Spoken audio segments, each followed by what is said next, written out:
দুনিয়া থেকে বিদায় নিয়ে গেছে। উম্মে সালমা এবার ডেকে ডেকে বলল, কোন আবু সালমা? ওই যে পাশের এক লোক বলল, ওই যে নবীজির দরবারে এসেছিল হিজরত করার জন্য, সন্তান এবং স্ত্রীকে ছেড়ে দিয়া আল্লাহর নবীর ভালোবাসার টানে ওই আবু সালমা চলে এসেছে। সুবহানাল্লাহ। ওই আবু সালমা স্ত্রী সন্তান রেখে আল্লাহর নবীর দরবারে আবু সালমা চলে এসেছিল। ওই আবু সালমা আর পৃথিবীর ময়দানে না।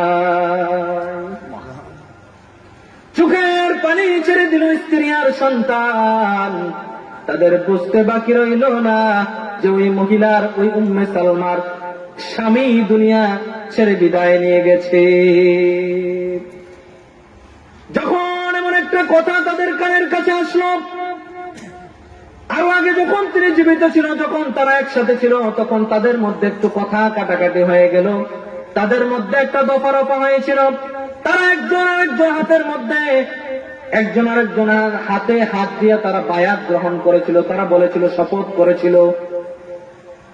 হযরতে উম্মে সালমা রাদিয়াল্লাহু তাআলা আনহা বলতেছিল, যদি আমি তোমার আগে দুনিয়া ছেড়ে যদি বিদায় নিয়ে যাই গো স্বামী, তাহলে তোমাকে আমি বলতেছি, দুনিয়ার মধ্যে তুমি কোনদিন আর দ্বিতীয় কোন স্ত্রী তুমি গ্রহণ করতে পারবা না।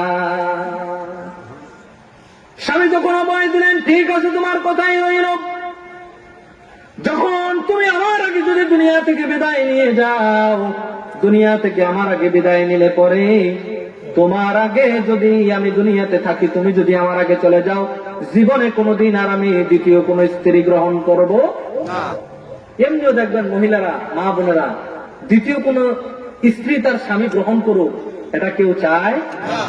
আপনি বইলে দেখেন না, একটু চিন্তা করার জন্য বা তাদেরকে পরীক্ষা করার জন্য যে আমি দ্বিতীয় আরেকটা বিয়ে করতে চাই, দেখবেন কিভাবে তেলে বাগুনে জ্বলে ওঠে, ঠিক কিনা?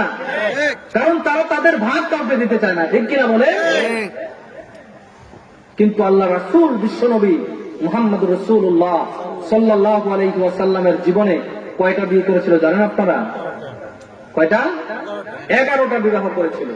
তাদের মধ্যে 2 জন স্ত্রী আগেই দুনিয়া থেকে বিদায় নিয়ে গিয়েছিল, পরবর্তীতে 9 জন স্ত্রী কিন্তু একসাথে ছিল। জোরে বলে সুবহানাল্লাহ। কিন্তু আমাদের জন্য শরীয়ত সেটা বৈধতা করে না। আমাদের জন্য আল্লাহ রাব্বুল আলামিন বলে দিয়েছেন যে একসাথে 4 জন স্ত্রীর চাইতে বেশি কোন স্বামী তার 4 জনের চাইতে বেশি স্ত্রী রাখতে পারবে না। উনি যখন বললেন, আমি যদি আপনার আগে দুনিয়া থেকে বিদায় নিয়ে যাই, জীবনে আপনি দ্বিতীয় কোন স্ত্রী গ্রহণ করতে পারবেন না। আবু সালমা ডেকে ডেকে বলল, উম্মে সালমা, তোমার হাতে হাত দিয়ে কথা দিলাম, আমার আগে তুমি যখন দুনিয়া ছেড়ে বিদায় নিয়ে যাবা, দ্বিতীয় কোন স্ত্রী আমি আর গ্রহণ করব না। জোরে বলি সুবহানাল্লাহ। এবার উম্মে সালমা কথা দিল, আপনি যদি আমার আগে দুনিয়া ছেড়ে বিদায় নিয়ে যান, আমিও কোনদিন দ্বিতীয় কোন স্বামী গ্রহণ করব না। কিন্তু আবু সালমা রেখে রেখে বলল, ও উম্মে সালমা, তুমি তোমার কথা ফিরে নাও, বরঞ্চ আমি দোয়া করে যাই, আমি যদি তোমার আগে দুনিয়া ছেড়ে বিদায় নিয়ে যাই, আমার চাইতে উত্তম স্বামী যেন আল্লাহ রাব্বুল আলামিন তোমার জন্য ব্যবস্থা করে দেয়। জোরে বলি সুবহানাল্লাহ। যখন এই দোয়া করেছে, আল্লাহ রাব্বুল আলামিন দোয়া কবুল করে নিয়েছেন। তাম পৃথিবীর মধ্যে যত মানুষ আসবে, যত মানুষ এসেছিল, সব চাইতে শ্রেষ্ঠ যেই মানুষ, সব চাইতে শ্রেষ্ঠ যেই নবী, সেই নবীর স্ত্রী হিসাবে আল্লাহ রাব্বুল আলামিন উম্মে সালমাকে কবুল করে নিয়েছেন। বলি সুবহানাল্লাহ। তো আল্লাহর দরবারে কবুল হয়ে গেছে। যখন শুনল আর স্বামী দুনিয়া ছেড়ে বিদায় নিয়ে গেছে, কথা না শোনার পরে চোখের পানি ছেড়ে দিয়া চললেন রাসূলের কাছে। যখন চললেন, ওই স্থানে গিয়া যখন মুখ দেখলেন, দেখার পরে হাও মাও করে কাঁদতেছে, আহারে আমার স্বামী ব্যতীত আর কেউ না, আমার স্বামী আবু সালমা দুনিয়া ছেড়ে বিদায় নিয়ে যায়, শেষ কথাটুকুন পর্যন্ত তার শুনতে পারলাম না। কতটুকু কষ্ট এবার বুঝেন। যখন বিদায় নিয়ে গেছে, কিছুদিন দেওয়ার পরে আল্লাহ রাব্বুল আলামিনের হাবিব বিশ্বনবী মুহাম্মদুর রাসূলুল্লাহ সাল্লাল্লাহু আলাইহি ওয়াসাল্লাম পর্দার অন্তরাল থেকে ওনাকে বলতেছে, ও উম্মে সালমা, আবু সালমা তো দুনিয়া ছেড়ে বিদায় নিয়ে গেছে। আমার একটা কথা বলার ছিল। আমার মনে হয় আল্লাহ রাব্বুল আলামিনের পক্ষ থেকে আমাকে বলা হয়েছে তুমি উম্মে সালমাকে বিবাহ করার জন্য। জোরে বলি সুবহানাল্লাহ। ওই যে আল্লাহ স্বামীর কথা কবুল করেছে। সুবহানাল্লাহ বলবেন না? সুবহানাল্লাহ। এখানে দুষ্টামি করতেছে নাকি? একটু ইয়ে পর্যন্ত দেখেন। যখন এই কথাটুকু বললেন,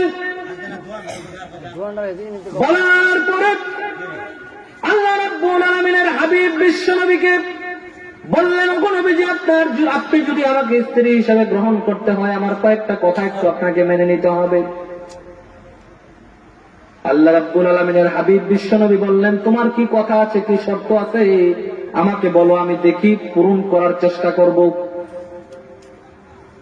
হযরত উম্মে সালমা রেখে রেখে বললেন, ওগো আল্লাহর রাসূল, আমি এমন বেয়াদবি করতে পারি না, আল্লাহর নবীকে আমি কোনো শর্ত ছুড়ে দিতে পারি না, বরং আমার কয়েকটা কথা আছে, এই কথাগুলি যদি আপনি পূরণ করতে পারেন তাহলে আমি আপনার স্ত্রী হিসাবে, আপনি আমাকে স্ত্রী হিসাবে গ্রহণ করতে পারবেন।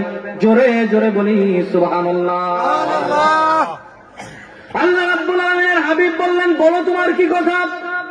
বলল, ওগো নবীজি, আমি যখন আবু সালমার সাথে যখন আমার সংসার হয়েছিল, ওই সংসার চলাকালীন সময়ে কিছু কিছু সময় ছিল, ওই সময়গুলোতে আমি আমার স্বামীর সাথে অভিমান করতাম, বিভিন্ন সময় অভিমান করতাম। আমার স্বামী আবার আমার অভিমানটা ভেঙে দেওয়ার চেষ্টা করত। কিন্তু আপনি নবীজি যদি আমাকে স্ত্রী হিসেবে গ্রহণ করেন তাহলে তো আমি নবীজির সাথে ওইভাবে কেমনে ভাবে আমি অভিমান করতে পারি? সম্ভব না। কিন্তু আল্লাহর নবী বললেন, ওগো উম্মে সালমা, আমি যদি আল্লাহর নবীও হই, নবী হতে পারি, আমার স্ত্রীদের কাছেও নবী, কিন্তু আমার স্ত্রী যে হবে তার সাথে আমার কোন ধরনের কোন অভিমান হবে না, সেটা তো হতে পারে না।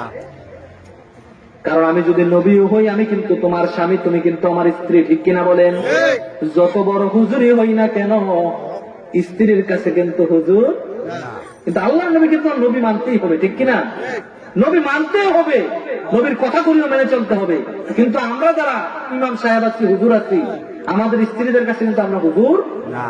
সারা বাংলাদেশে যদি বলে হুজুর, কিন্তু স্ত্রীদের কাছে কেউ হুজুর না। ওইখানে গিয়ে বেটাগিরি চলে না। যখন আল্লাহর নবী বিশ্বনবী মুহাম্মদুর রাসূলুল্লাহ সাল্লাল্লাহু আলাইহি ওয়াসাল্লাম তখন ওনাকে বললেন, উম্মে সালমা, যদিও আমি নবী, তারপরেও আমি তোমার স্বামী, অভিমান করতেই পারো, এটা অসম্ভবের কিছুই না। তারপরে উম্মে সালমা রেখে রেখে বললেন, হুজুর, ও হুজুর, 2 নম্বরে আরেকটা কথা আছে, আমার যে সন্তান আছে, ওই যে সন্তান আছে সালমা যার নাম, ওই সন্তানটাকেও আপনি নবীজি নিজের সন্তান হিসেবে গ্রহণ করা লাগবে। যদি আপনি তাকে সন্তান হিসেবে গ্রহণ করে নেন, আমি আপনার স্ত্রী হিসেবে আসতে রাজি আছি। জোরে বলি সুবহানাল্লাহ। আল্লাহর নবী দুই বড় চোখের পানি ছেড়ে দিলেন। চোখের পানি ছেড়ে দিয়ে আল্লাহর নবী ডেকে ডেকে বললেন, উম্মে সালমা গো, ও উম্মে সালমা, তুমি কি মনে করেছ তোমার রূপ লাবণ্য দেখে, তোমাকে দেখে, যুবতী দেখে আমি তোমাকে বিবাহের জন্য প্রস্তাব দিয়েছি? না না, এমন চিন্তা যদি তোমার থেকে থাকে তাহলে তোমার ভুল চিন্তা তুমি আছো। বরঞ্চ তোমার সন্তান এতিম হয়ে গেছে, আমি বিশ্বনবীর চাইতে তোমার কেউ নাই। আল্লাহু আকবার। তোমার সন্তানটা এতিম হয়ে গেছে, ওই এতিম সন্তানটাকে আমি পিতার আদর দেওয়ার জন্য, আমার সন্তান হিসেবে আমি বিশ্বনবী গ্রহণ করার জন্য, তোমাকে বিবাহ করার জন্য আমি বিশ্বনবী তোমাকে অফার করেছি, তোমাকে গ্রহণ করেছি। কিন্তু যদি মনে হয় তোমার এই সন্তান যদি না থাকতো, মনে হয় না আমি তোমাকে বিবাহ করতাম। ওই সন্তানটাকে পিতার পরিচয় দেওয়ার জন্য যাতে এতিম না হতে পারে, ওই সন্তানের পিতৃ পরিচয় দেওয়ার জন্য আমি বিশ্ব নবী আজ থেকে সালমার পিতা হয়ে গেছি। জোরে বলি সুবহানাল্লাহ। কারণ আল্লাহর নবী এতিমের দুঃখ বোঝে। সেই এতিমের মা নাই, যার বাবা নাই, সে জানে বাবা মা কেমন ধন। সেই জন্য বিশ্ব নবী মুহাম্মাদুর রাসূলুল্লাহ সাল্লাল্লাহু আলাইহি ওয়াসাল্লাম সালমার বাবা হয়ে গেছে। চিৎকার মেরে বলি সুবহানাল্লাহ। সম্মানিত উপস্থিতি, আল্লাহ রাব্বুল আলামিনের হাবিব বিশ্ব নবীর চাচা আবু জাহেল একটা এতিম সন্তানের যখন ভরণ পোষণ দেওয়ার কথা ছিল, তার কাছে তাকে পালক দেওয়া হয়েছিল। একটা এতিম সন্তানের সম্পদগুলি পর্যন্ত আবু জাহেলের কাছে ছিল। একদিন হঠাৎ করে ওই সন্তানটা একেবারেই উলঙ্গ অবস্থা